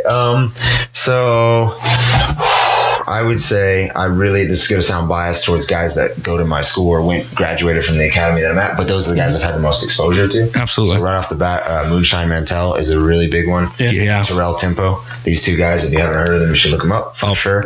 Awesome guys. Again, call me biased all you want, but I've had the opportunity to wrestle them. I've had the opportunity to spend a lot of time in the locker room with them or in a car with them or whatever and learn from them. And so these are two guys where it's like, okay, this instills a lot of confidence in me. If they came from where I'm coming from right now, like they're going places for sure. So those are two big ones. And then another one that's, basically took me in as soon as I came into the TWA, Max Castellanos. Yeah. You guys have seen his work. That's another one that's like, it's so cool because the other two guys started long enough before me to where, I missed the beginning part. With Max, he was a year or two, maybe 2 years in when I first started, and he was still training with me all the time. And so I've got to see already in the time I've been here, him evolve so much. So that's really cool to take those 3. And I'm going to add another one to the list from TWA, Alex Garcia. So the Pink Dream. Yeah. Her. Yeah. So that's another one. Just finished a tour of Japan, I believe. Yeah. Right. So I don't even need to say anything else. Like, that's awesome. And she started a few months before me or something, right? It's just blasting off in the stratosphere. And she has a great first name, Alex. So there you go. I'll come up with a 5th in a second, but those 4, what is so cool about that for me will be they're almost guaranteed breakouts, in my opinion, and it'll be so cool to be like, well, I trained with them or whatever. I knew that. Even if, again, I'm ambitious, I think I'll do the same thing. But even then, it makes it even cooler that it's like, okay, we started from the same place. And it's great to see that success come from where you come from, because then it gives you, like I said, a lot of confidence as well. So that's 4 awesome names coming out of Texas. I would say if I want to pick someone from another category now for number 5, who else is going to be a big breakout? I want to pick someone not from Texas then to really differentiate from the other ones. I want to go with just recently the WWN tryout. There were so many awesome names. It's really hard to pick one. Okay, we'll give you one, and then I'll give you 3 honorable mentions. How about that? So technically, it's 8. I'll say, man, even some of those guys that I want to put over, they were from Texas too. So I'm gonna just keep being biased with Texas. Another guy that I've met a few times and then got to see more when I was up there was Danny Chance. Mm-hmm. Danny Chance, yeah. And so I think he's really good. Like, there's something that this probably comes across when they're in the ring anyway, but then when you get backstage, there's a stereotype that some guys are like, all right, kid, I'll see you later, whatever. And he goes to like smoke a cigarette, or he goes to like, whatever, and he watches football, and he's just doing this for money or whatever. Like, Danny was one of those guys that as soon as you get back to the curtain, he's still super obsessed with wrestling, and that's all he wants to talk about for a 20-hour drive to Florida. I'm like, geez, dude, this is awesome. Like, it's so great to see that legitimate passion. And then, you don't always get that from someone who can also really go. Yeah. A lot of times, and there's nothing wrong with it. There's going to be that line between fans and guys who can really, really go in the ring, and sometimes they're not always the same. You got a lot of great pro athletes who aren't super big fans of wrestling, but they do great in wrestling anyway. So he was super passionate about it, and as all the other ones I named. But so I couldn't do it. I couldn't get out of Texas. There's your 5 guys from Texas that I think are going to be huge breakouts. I got to wrestle Alden, obviously not Alex. I've been on a tag team with her. Yeah. So that counts. And it'll be really awesome one day, no matter what happens, to like be able to say, okay, so I kind of broke in-ish with these guys. I mean, Danny's been at it for years and years and years, but they all came from Texas. So I think Texas has them right now. Yeah. Of course, this is where I'm from, and it's where I've seen, but we just have so much potential. And everywhere we go, this is going to sound made up or exaggerated. Boom, we go to the All Japan tryout. Nobi is from here. Yeah. Bryant, he's from here. So Texas. We go to Monster Factory last April. I could go off on a whole story about, we walked in and we just tore that place down in Texas. We represented very well there. And then we go to this WWN tryout seminar in Florida, the same thing. Texas guys made a big impact. So for any wrestling fans or wrestlers in Texas, I don't know what's going on, if it's something in the water, but we got a lot of good stuff. I don't know. That's it is. Honestly, I actually think there's something to that, because I'm of course, I mean, look at it. We have a fucking podcast, so I'm a mark, but but I've noticed, like, when I look at tour dates, I mean, there's indie shows everywhere, all across the world, wherever. But I've noticed that when it comes to like big shows, right? Like the big hotbeds right now seem to be California, Southern California mainly. Yes, sir. Texas. Of course, New Jersey, New York, Philadelphia, which it's always been a hotbed there. Change there. And then, of course, Florida and Chicago. Okay, yeah. And then there's also like Wisconsin, Illinois, like Wisconsin and that part of the Midwest, that little small sector up there. There seems to be a lot of shows up there as well. Yeah. And I've noticed that like the hotbeds are kind of shifting a little bit, because for the longest, I don't believe since the 80s has Texas been a hotbed, during the Von Erichs era, stuff like that. And I feel like it's changing again, where Texas is a hotbed once again. Yeah. And even friends from New York have said that, they said like, yeah, dude, I noticed like you're getting more shows in Texas now, because they know that I live here now, and they're just like, yeah, man, you're getting way more shows, and not even just with wrestling, that's also with music, too, because I'm also a big music guy too. But they're just like, yeah, dude, like, what's up with that? I was like, I don't know, like, it's a huge state. It's always been big, so it's always been big, but I feel like maybe it might have been dry in comparison to for a while. Exactly. And then now I feel like it's a huge hotbed. I mean, I go almost every other weekend, there's a show going on, several shows actually going on. Now it's a matter of like, damn, I gotta pick and choose, like, if I want to travel to Galveston, or I want to travel to Laredo, or even go to Dallas. A quick side note on the growth of independent wrestling here right now is, when I first got into business, when I first started training, a year and a half, 2 years ago, I was still under the impression that like the state of independent wrestling is not so great, especially here in Texas. I don't know if there's a lot of opportunities. but then someone sent me a printout of all of the shows happening that weekend, November 2017, whatever weekend, and there were 13 on Saturday, 8 or 9 on that Friday, another 8 or 9 on Sundays, 20 something shows happening that one weekend in Texas. Again, Texas is a huge state, but I was like, all of those shows got space for like 10, 20 people. Like, that's a lot of stuff going on. Like, that's great. It sucks trying to pick where to go now. That's a good problem to have. Yeah, because you don't know where you want to spend your time or where you want to go. But again, we live in the era where it's all online too, so everyone can experience that. So there's so many guys getting signed out of Texas now and getting to be big names. Absolutely. Like I said, I never thought in a million years I'd see New Japan come to Dallas. Yeah. Like, what? The only area that I think it's weird is everything from left of San Antonio, like those cities, and like Eddie Guerrero's from El Paso, and you don't hear a lot of wrestling going on over there. It's weird for some reason. Like, it's just right of San Antonio and north. It's like San Antonio, Austin, and then everywhere. Even in the valley, there's wrestling. You know, there's a million things going on in the valley, and I can't keep up with that. And so it's growing there. New Mexico seems to be stepping it up, and I'm hearing about more promotions and more stuff going on there. So I think New Mexico, El Paso will enter the game soon enough, for sure. Yeah. But there's just a beat behind for whatever reason. The distance. I mean, geez. Yeah. We drove to San Diego for that All Japan, that was in San Jose. We had another show in San Diego in December. The El Paso is the halfway mark. Like, it's the halfway mark to San Diego. That's how insane is that? Yeah, that's so crazy. Like, we're still in Texas after 7-8 hours, and we're halfway to San. We got 2 more states to go before California. But El Paso is the halfway mark.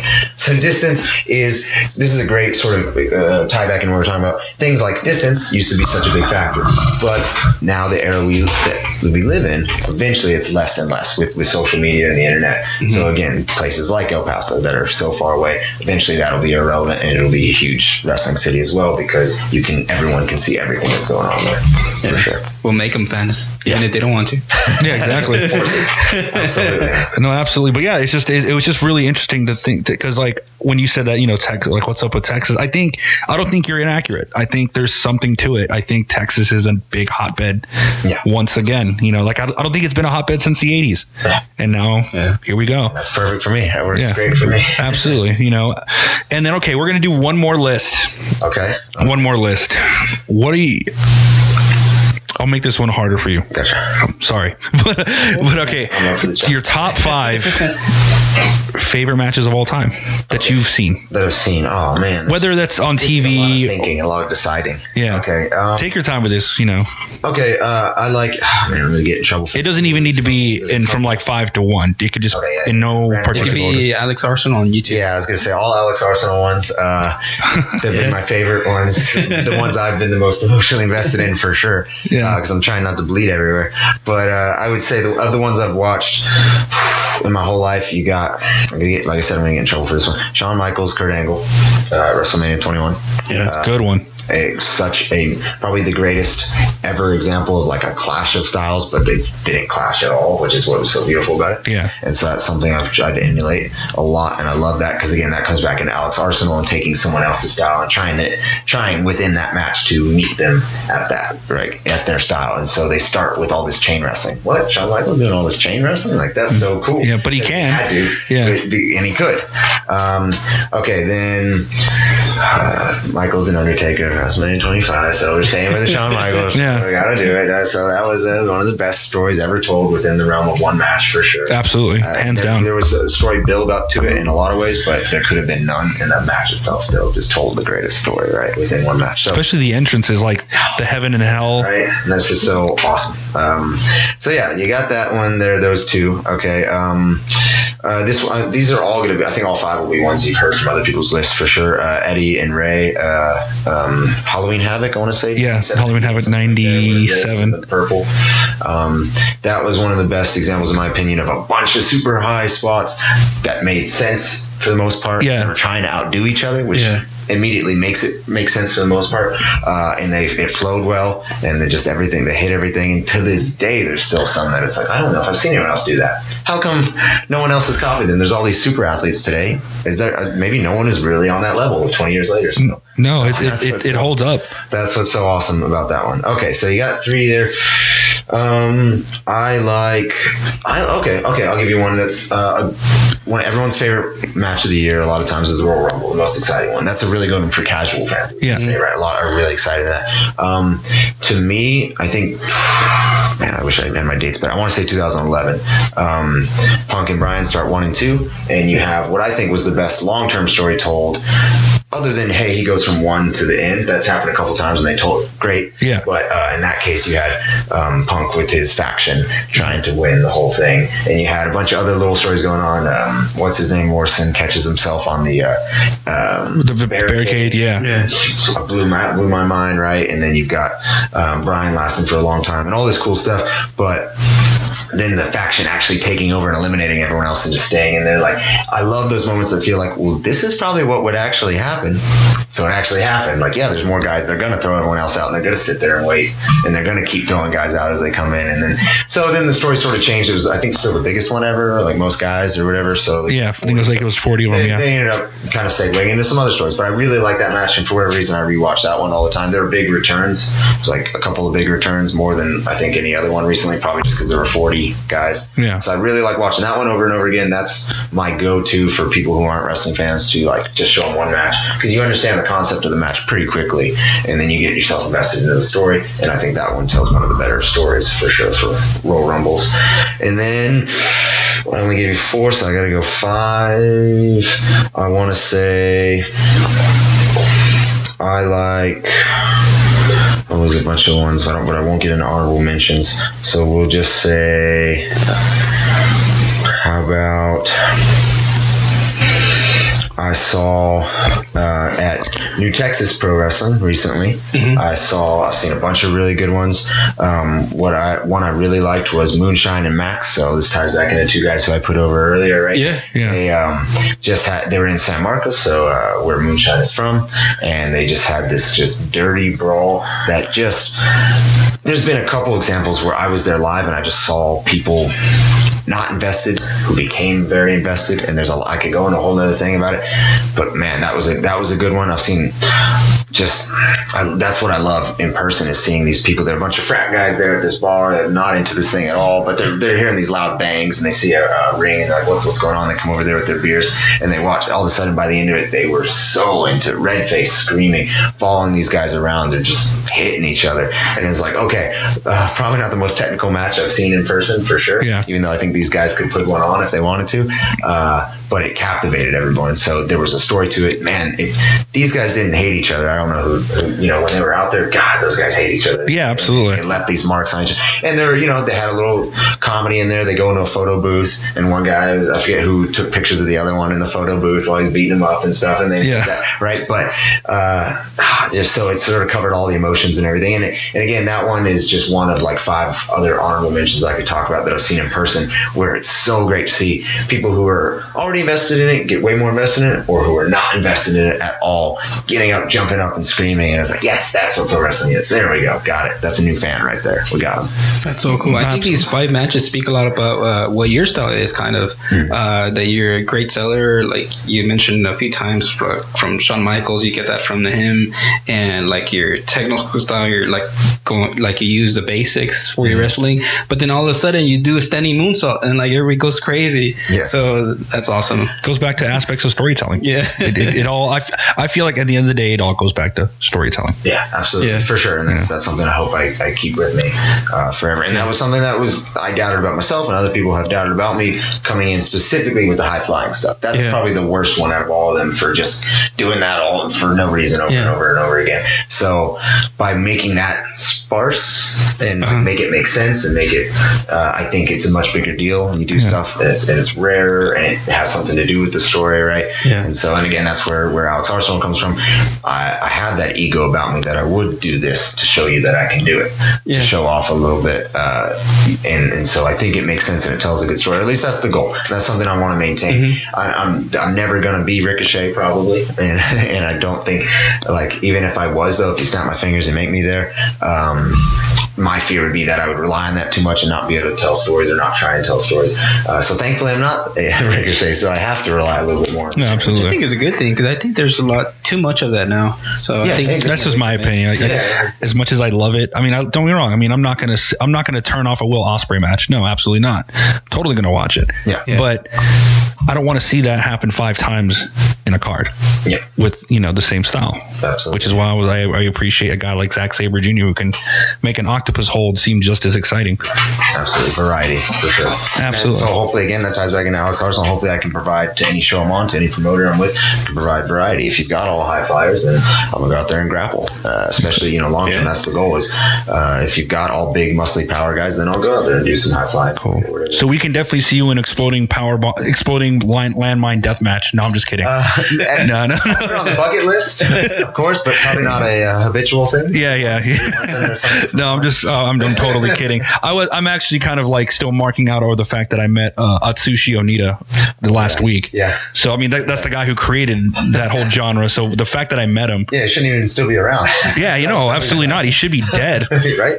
But I know I met him and I gave him a VHS tape that I bought because I lived in Japan for a couple years. Okay. So I gave him a VHS tape and he looked at me. He's like, where did you buy this? Like, this isn't like a copy. This is an actual VHS. Like, where? I'm like, oh, at a grocery store in Japan. And he was talking through his translator.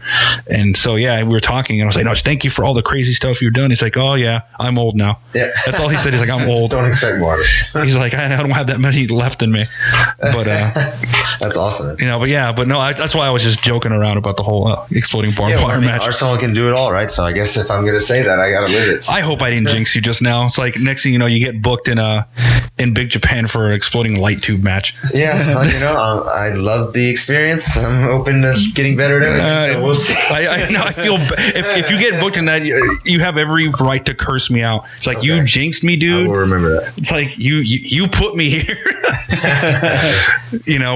But last but not least, where can people find you on social media? Okay, right now Facebook and Instagram, Alex Arsenal for both. On Instagram, there's 2 X's, so it's ALEXX_Arsenal. Simple as that. And then regular Alex Arsenal on Facebook. So those are the 2 places right now where you're gonna find my upcoming stuff that I'm doing and past stuff. If you want to see what I've been up to, and then if you want to catch me in person live, I got a couple events coming up. Thankfully, I've got some San Antonio ones coming up. We got with Galactic Pro Wrestling on April 28th. We got at the Well Fiesta Special. So it's going to have a lot of big guys there. Look at that, Moonshine Mantel. I was just talking about him. Yeah, absolutely. So he's going to be there. But you also get to see his little brother. That's what people call me. We look similar. Facebook.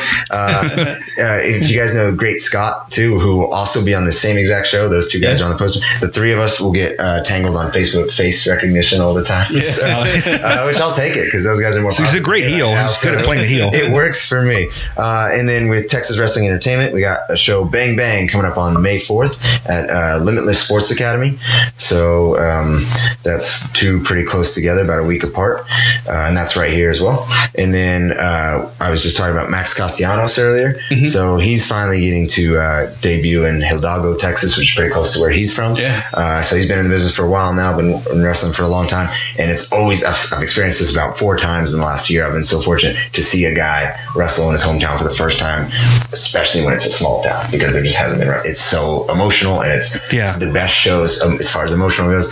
I don't care what the matches are like; they're the best shows you'll go to as a fan. It's the with the guy who comes out. I've seen it with Terrell Tempo in Loveland, Texas, a couple weeks ago. Yeah, talk about emotionally invested. Those 300 people were scary, violent, excited. It was crazy. So we got the same thing with Max Castellanos. Heart of a Champion coming up Friday, May 10th in Hidalgo. So that one I might be the most excited about of all of these, because again, just the emotion that's going to be involved in him coming back there. Yeah. And I'll never get that one day because all the places I've lived have been big cities for the most part. So I'll never have that small deal. But it is fun to go home for sure. Yeah, absolutely. So Alex with 2 X's. On Instagram. So somebody already took the one with the 1 X. I guess a fan of the Arsenal football club. love in England, I guess. So. Yeah, thanks, guy. No, honestly, I think the 2Xs work better. Just saying. Yeah, I like it too, for sure. Absolutely. Well, like I said, thank you once again for coming out here. And if you have any last bit of notes for listeners out there? Yeah, well, thanks for having me. I was super excited to be here. Again, if the theme is Japanese wrestling, hopefully, sooner rather than later, I'll have a lot more to talk about with that if you guys have me back, because For sure. I would love the opportunity to go work there. So we'll talk about that a lot more next time. I'll tell you everything that happened whenever it does happen. Absolutely. I can tell you what food to stay away from too. And then I want to close. I want this on the record for you guys because I'm so appreciative. A couple years from now, this should be a big deal that this was my first podcast. So I want you to have wow. history of that, record of it. I've done the same thing for the first photo I signed, or the first shirt I gave away, or whatever. I'm just so appreciative at this stage that I want you guys to have that in the future. It should, as arrogant as it sounds, that should be a really big deal one day, hopefully. Yes. All willing, it should be. And we're absolutely honored. So thank you once Thank you again. so much. Thank you for having me. Thank you so much. All right. That's awesome. And with that, ladies and gentlemen, that is Alex Arsenal. Like I said, man, I really, really enjoyed that conversation with Alex Arsenal. And like I said, it's really cool to see somebody who has so much to say and really have a lot of thoughts about wrestling as a whole, especially from everything from the fact that, certain moves get used too much in pro wrestling, psychology, what he thinks, what he wants for his own career, what he's gone through already, his thirst for knowledge. So it's super cool, man. And we can't say it enough, man. Thank you again, Alex Arsenal, for doing this interview. And like I said, if you guys out there have any other ideas of people you want us to try to talk to, let us know on social media. We are on Twitter. We are on Instagram. Facebook, YouTube, email. Let us know. And for those of you that actually do know us personally, text us. Let us know what other wrestlers you want us to see on this podcast, man, and maybe we can try to make it happen. We'll always try our best. And like I said, nothing makes me happier than to actually go out and talk to different wrestlers out there and to see their perspective on things. And hopefully, you guys have a good time listening to us, man. But on that note, let's see, man. We got to get a little bit of a couple of bits of news before we call it a night. And let me just say, dude, I have never been more excited than I have been about a possibility of another wrestler crossing into another company than of this morning. Right now, as of this recording, it is May 1st. It is May Day, and I woke up this morning and I see that Dean Ambrose has used his old Twitter account, the Jon Moxley Twitter account, which hasn't been used in a couple years. He used his own Jon Moxley account and did a promo video of him escaping out of a jail or an asylum. And then, of course, him being chased by a dog and him running away. And then, of course, him having, like barbed wire in his hand and it's bloody. Mm-hmm. And as he's walking through the streets and he's, there's like these clips of him training in a boxing ring. He's walking through the streets and he walks by the Viper Room in Los Angeles. And right outside the Viper Room, there's these two dice. And it says 2-5 on it. May 25th is Double or Nothing. And the difference, it was pointed out online. The difference with Dean Ambrose leaving WWE versus being released is that if your contract ends, you don't have a no compete clause. Mm-hmm. You can go ahead and start working immediately. Versus if you got released, you have a no compete clause out of the WWE. Like you can't wrestle for 3 months. Yeah. Or if whatever disclosed amount of time that they agreed on. But if you're a wrestler that fulfills your contract, you don't have any limitations. You're free to do what you want. And the fact that he decided to use his old moniker of Jon Moxley, and I feel like there's a lot of symbolism in this online video. It leads me to believe I think the guy might show up at Double or Nothing. Wow. I really think so.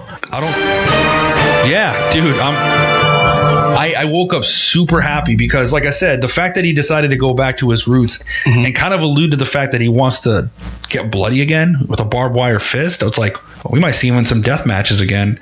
And, he's going by his old moniker. And his old moniker, like I said, he was a great wrestler, but, he was definitely known for getting involved in some bloody feuds and stuff like that. And like I said, the thing that I want to see the most is him versus Jimmy Havoc.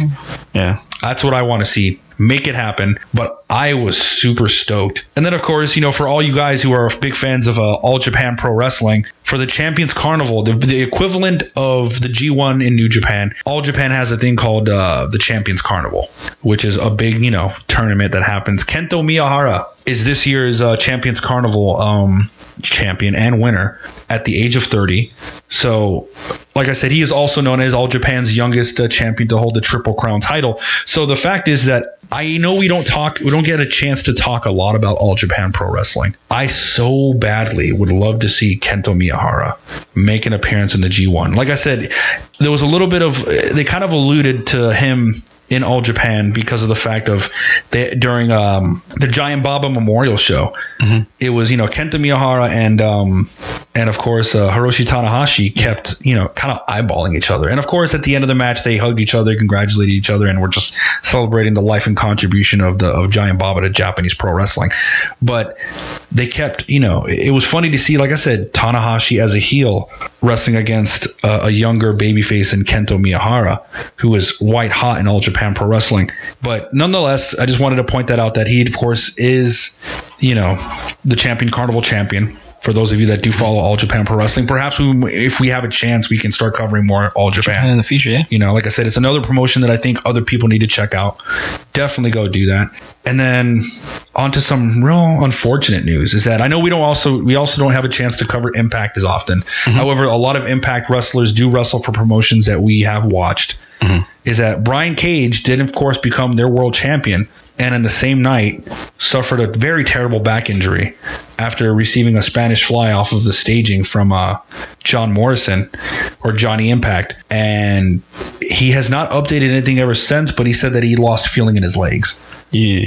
And that's a very, very scary sign. We wish, Brian Cage a speedy recovery, and hopefully this is just a minor setback and he can get back to kicking ass, because he was also one of your picks for a guy that was going to have a breakout 2019. And this past weekend was exactly that. He finally won a world title from a major company, only to be rushed to the hospital right after the match, unfortunately. And it just comes to show you, man, these, face, heel, like them, hate them, wrestlers put their bodies on the line. There is nothing fucking fake about it. I've never liked that word, fake. Yeah. Scripted is one thing, but it's funny. It's like people say, oh, wrestling's fake, but motherfuckers get super sad when a fake character on a TV show gets stabbed and dies, like Game of Thrones. And that's fine. Like what you like, but there's nothing fake about it. Still real to me, damn it. But unfortunately, Cage, we have not yet, as of the time of this recording, as of May 1st, we have not gotten an update in regards to whether he has been cleared to wrestle or his back injury is going to cause him to relinquish that title. Yeah, it's unfortunate, But before we head off, man, I got a little bit of tidbit. I know we try our best to stay away from the WWE side of things, but it is of no coincidence that this past week, the Revival, who have been a topic on Being the Elite, who have also been a topic, as to one of the dream matches that the Young Bucks would like to have at some point. They were offered a $500,000 guaranteed contract for 5 years, and they said no. Dang. They said no. No, we don't want it. Yeah. And it also seems that people in NXT are also guys that are not even big indie stars. Anybody that signs to NXT are being told, hey, we're going to give you money. We're going to give you decent and very good money to stay with the WWE for 10 years. It's like they're trying to lock in anybody who's a talent, because they just don't want other promotions, and I think AEW is of the biggest concern to have them. I mean, so as of the time of this recording, Sasha Banks is still still sitting out on a contract. Yeah, she's like, no, I'm not fucking doing it. Of course, the team of the Good Brothers, Gallows and Anderson, formerly of the Bullet Club, have said that they will not be re-signing with WWE in the fall. I mean, it's also a good bargaining tool. There's somewhere else they can go. Well, give me more money. If not, I'm going to leave. Does it give me more money or give me a fucking push? Yeah. I don't know. It's really interesting, and I really wonder what the work climate is. don't think people would just sit there and leave money. Yeah. People usually, at the end of the day, in the wrestling business, people have families to take care of. They got to make money. They got to pay bills. They have, you know, they're married. They have kids, or whatever their living situation is. The point is, they all got to make a living. Wrestling is their job. Just like you and me have our jobs, we have to make a living. We have bills to pay. I don't think people would make these decisions to turn down that kind of money unless there was something else that they could look forward to on the outside, whether that's AEW, whether that's New Japan Pro Wrestling, Ring of Honor, or just build themselves in the indies. I don't know. It's a super interesting time. Like I just said, we just saw Dean Ambrose, who's been, you know, even though he may not have been happy with his position in the company, he's still a top star. He was still a top star in the WWE. Now he's not there anymore. You just took all those guys that were invested in that character, and they're going to follow him. Yeah. It's really interesting, man. And on that note, I just want to say another thing that also makes me super excited about being a wrestling fan is, as we're getting ready to watch Double or Nothing later on this month, the promo. Did you see that promo that Cody did about his brother? That was fire, man. Fuck. That made me so excited. And the thing that he said, he's like, I love my brother, but I'm not here to bury Dustin Rhodes. I'm here to bury the Attitude Era. I'm here to get rid of the fact that the Attitude Era was the last prime in pro wrestling. And you can't tell me that not even Dwayne Johnson was better than an Omega Okada match. Like, you can't tell me that. And I kind of like where he's going with this. It's kind of like everyone, if you notice that when it comes to casual wrestling fans or just casual fans, that everybody always wants to fucking compare it to the Attitude Era. It's like, oh, well, wrestling sucks. It's not the Attitude Era. It's not like Stone Cold. It's not enough tits. You know, everyone, like, stupid fans always compare, like, wrestling now to then. It's like, oh, wrestling's still around. Like, I don't know, like, it's not cool anymore, man. Like, it's not like Stone Cold. You know, there's no DX. I'm like, no shit, there's no fuck. I look back and, yeah, don't get me wrong, there's some parts of it that was cool. The wrestling's not that The great. wrestling was fucking terrible. Like, you know, fuck, it was absolutely horrible. Like, if anything, I remember back then, the beauty about having so many options back then was like WWE, I watched it for the stories. WCW, I watched it for the cruiserweights. And then ECW, I watched it for the combination of the wrestling, the storylines, and the violence. You know, so I all my needs were met for different reasons within all three of these companies, and I feel like now we're in a generation where we have that again. You know, if you want, you know, some stories, I guess, big stars, production value, you go watch WWE. You want quality fucking wrestling, you got NXT, New Japan, you know, Ring of Honor. You know, a lot of British companies. If you want like violence, you got Game Changer, Combat Zone. Like, there's so many options, you know. And then there's comedy out there, and also women's wrestling is on fire now. So like, but what I'm just basically, it's like my long-winded way of saying that, like, when Cody said that he was trying to kill the Attitude Era, I understood that he's trying to just kill the sentiment that, oh, wrestling was better back then, because I disagree. I completely fucking disagree. Wrestling sucked back then. Yeah. Like, we're talking about wrestling, not sports entertainment, not stories, but wrestling. Like, watching Okada versus Omega, you know, what was it, like 2 years ago? Like, the first one was 2 years ago. Yeah. Watching that was way more fucking exciting than me just seeing like DX like moon the camera. Like, it was way more exciting. And I don't know if it's because it's me as an adult. And it's not to say that I don't like controversial things. I mean, I think all that shit's fun. You know, it can be fun. ECW was fucking amazing. It had a bit of everything. Yeah. You know, but I just thought that promo was so fucking good. It's like, this isn't about my brother and me hating him. This is about me killing that fucking sentiment that era was better, because it's not.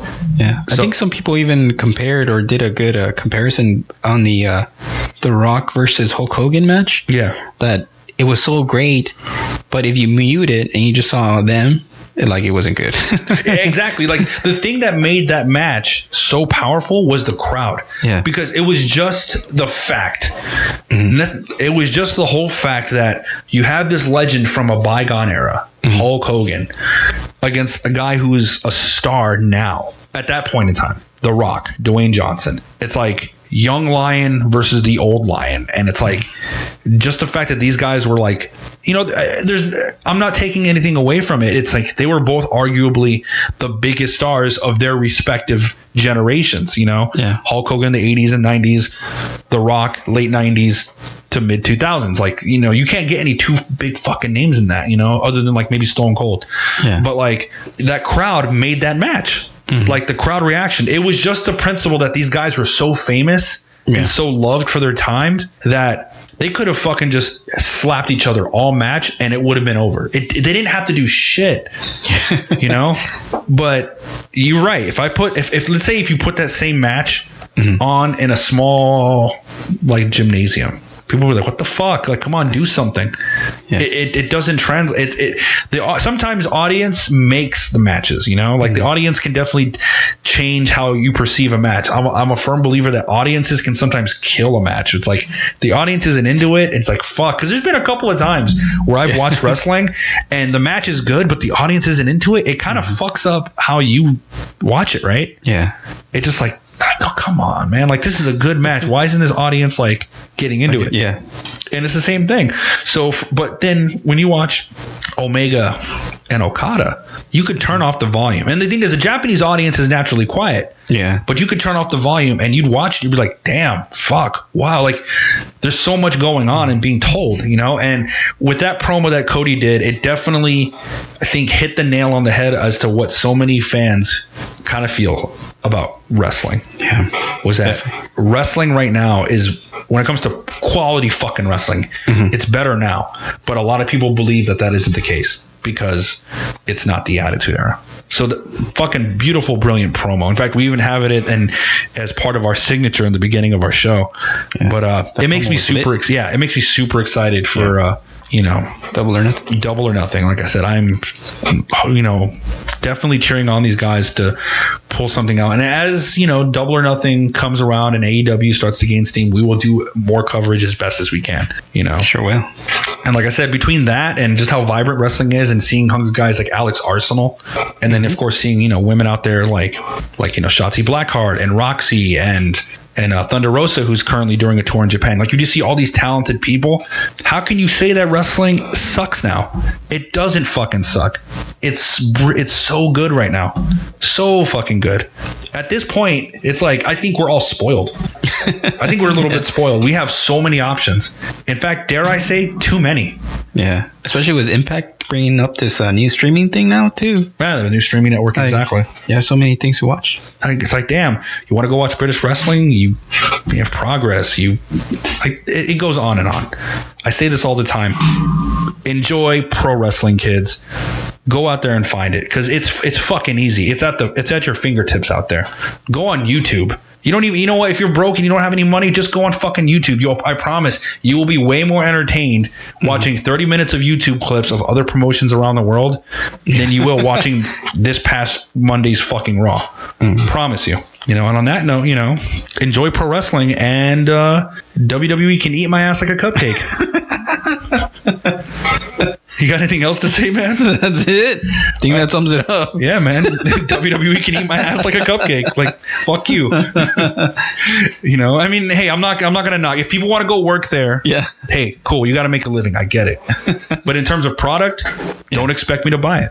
Nope. I'm not into it. I'm not saying wrestling needs to be full of high spots and violence for me to be entertained. But shit, I want to see wrestling. Show me wrestling. Show me the good stuff. You know what? And damn it, enjoy pro wrestling, kids. Adios. Peace. Let me eat my ass